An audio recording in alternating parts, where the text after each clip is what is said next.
wannan yana cutarwa bai cutarwa. Da yawa daga cikin saɓanin da muke rigingimu a kai wallahi saɓani ne wanda baya cutarwa inda mun lura. Misali, mu ɗauki maganar da aka yi ta yi kwanan nan, maganar mauludi ko aka ce wanda ya yi maulidi duk da cewa ba yi da inda ya koyo kai tsaye daga wajen manzo ko daga wajen sahabbai, amma yana iya samun lada don son manzon Allah da yake yi.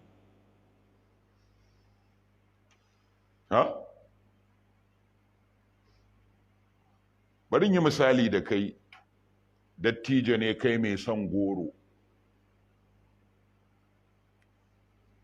sai ɗanka ya tafi makaranta bai dawo da wuri ba, ya yi laifi ko? Ashe ya biya ne ya je ya samo maka dabgaja. Yana zuwa kai dai baka, ya aka yi kai makara daga makaranta, ya ce ka yi haƙuri baba, naga kana son gora ne shine na biya ta wajen kakata na ce ta bani gora in kawo maka. Yanzu wannan goron da ya kawo ko ba zai cece shi ba? In kai dattijo ne zai cece shi? Iyakaci ka ce mishi me, gobe kar ka sake yin haka, in za ka biya ka gaya mu, ba haka ba ne? Amma za ka azabtar da shi? To kai fa ba ka da tausayi mai yawa. Kai fa ba ka da tausayi mai yawa. Shi ku Allah arhamur rahimina ne. Sai mutanen nan suka yi abin da a fahimtar ka, a fassarar ka bid'a ce, amma su a tasu fassarar, a tasu fahimtar, saboda saɓaninku na mutane, su hakan ne sunna. Ina fata ana fahimta. To in muka ɗauki fahimtar ka, sun yi bid'a amma kuma sun yi wata babbar ibada, ita ce son manzon Allah sallallahu alaihi wa sallama. Shine ingizau ɗin da ya ingiza su suka yi. Sai aka ce to ta yiwu Allah ya ba su lada. Sai wani ya tsalle ce dan me za a ce haka? Ibn-Taimiyya aka aiko mana.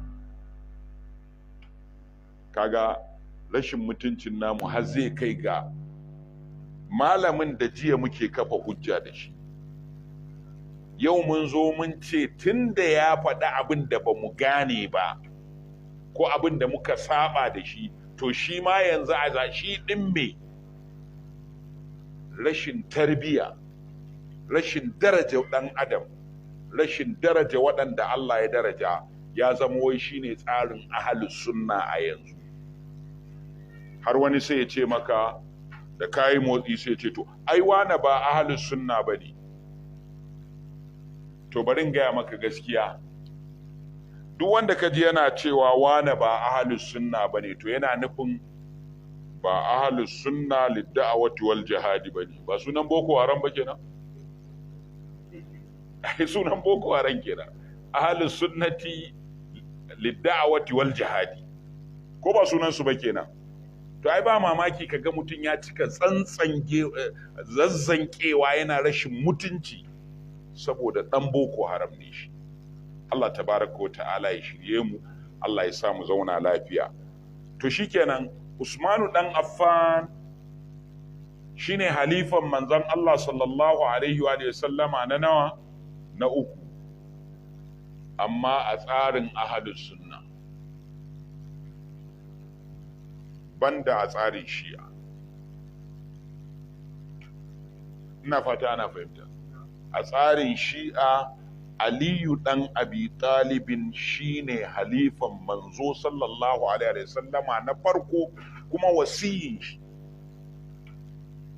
amma aka yi masa fin ƙarfi. Wannan shine bambancin ahlus sunna da shi'a. Kuma duniyar musulmai guda biyu ce a ilmance, ba a sakarce ba, ba a shashance ba, a ilmance duniyar musulmai guda biyu ce. Akwai ahlus sunna, akwai kuma shi'a. Duk wanda ba shi'a bane a tsarin ilimi ahlus sunna ne, amma su ahlus sunnan sai suka karkasu kamar yadda su ma shi'an at a point sun karkasu. To wannan karkasuwa ta faru a matakai daban-daban. Akwai inda ta karkasu, ahlus sunna suka karkasu akan wata mas'ala, inda aka fara samun mas'alar shine aka samu waɗanda suka zama mu'tazilawa suka itazalu majalisa ahlus sunna, suka kauce, suka fita daga abin nan majalisin su al-Hasan al-Basri. To daga baya sai aka zo aka samu abin da ake kira asha'ira. Shi Abul Hasan al-Ash'ari yayi kokari ne ya fito da abin da yake ganin zai hada kan ahlus sunna akan mas'alar tauhidi, shine ya samar da mazhabar asha'ira.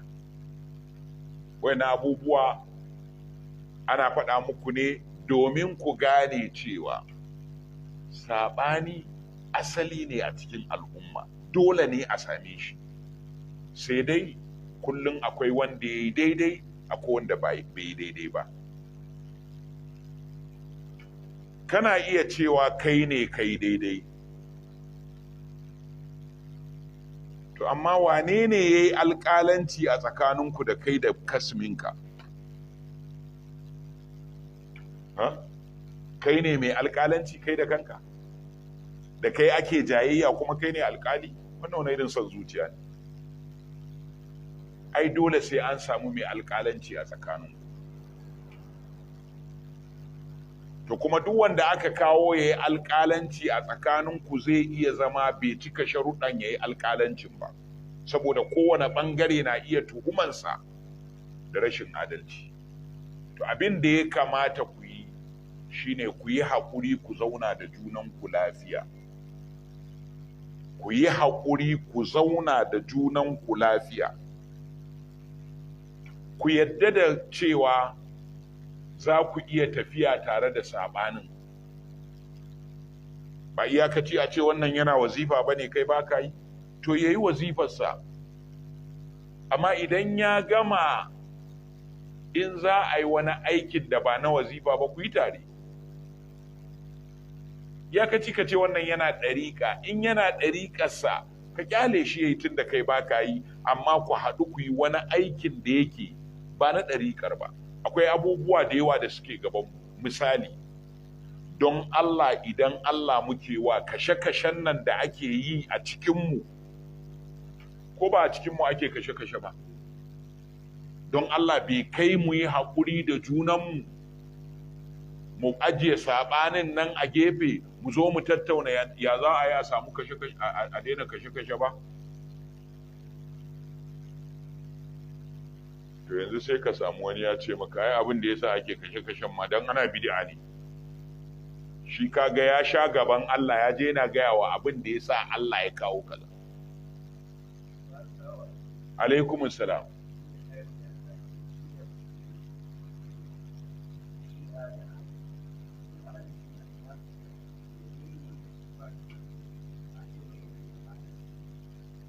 Wanda duk baya shi'a, wanda ya yadda da shugaban, wanda ya yadda da halifancin Abubakar, Umar, Uthmanu, sannan Aliyu, to ahli sunna ne.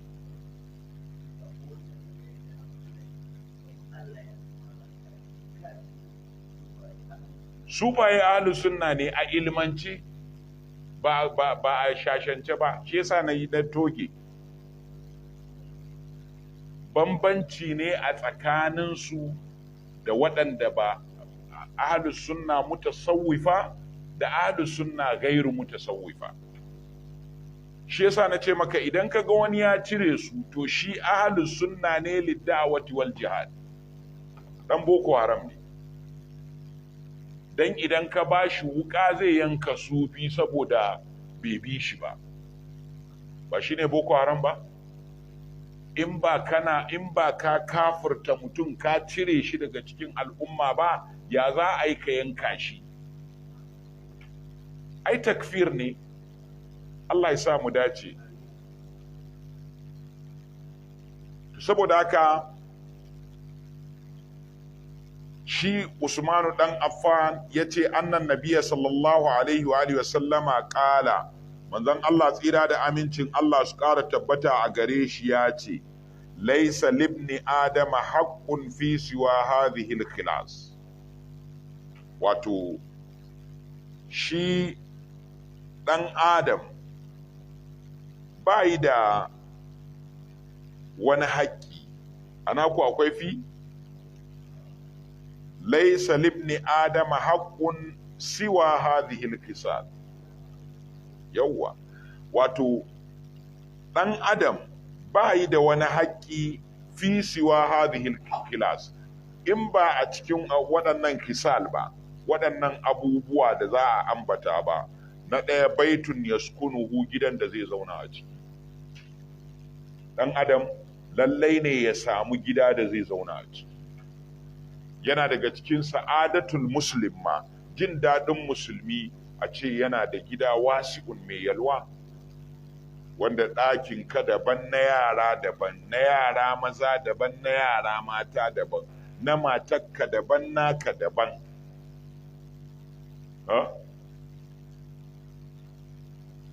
Amma yau idan ka zo ka samu mutanenmu, ba mu damu da mahimmancin haka a rayuwa ba. Samun gida mai yalwa yana daga cikin farin cikin, yana daga cikin sa'adatul mar'il muslim. Ya zama yana da gida mai yalwa, yana da abin hawa lafiyayye, sannan kuma ya zama na cewa yana samun abincin shi a garin da yake rayuwa, yana neman abinci a garin da yake. Wannan yana daga cikin jin daɗin mutum musulmi. To amma yau sai muka kau da kai daga wannan, muka zauna muka yi ta ƙarfafa abin da ba haka ya kamata mu ƙarfafa shi ba. Aure yana daga cikin abin da shari'a ta ce a yi, yana daga cikin sunnar manzo sallallahu alaihi wa sallama. Amma ba kowane aure ne ya zama cewa in kai kana da ladan sunna ba. Akwai auren da in kai ka aikata haramun ne, zunubi kake aikatawa. Ta yaya? Mutum ne ya zama bayi da cikakkiyar lafiyar da zai kula mace. Sannan kuma bayan bayi da cikakkiyar lafiyar da zai kula mace, kuma ya zama na cewa bayi da cikakkiyar sana'ar da zai bata abinci. Yana da guda ɗaya a haka suna zaune, yau fari gobe tsumma, bayi da abin da zai ciyar da ita, bayi da lafiyar da zai kula da ita. Duk namiji ya san abin da nake nufi, mace ma ta san abin da nake nufi na faɗi haka. Bayi da lafiyar da zai kula da ita, bai da cikakken abincin da zai bata.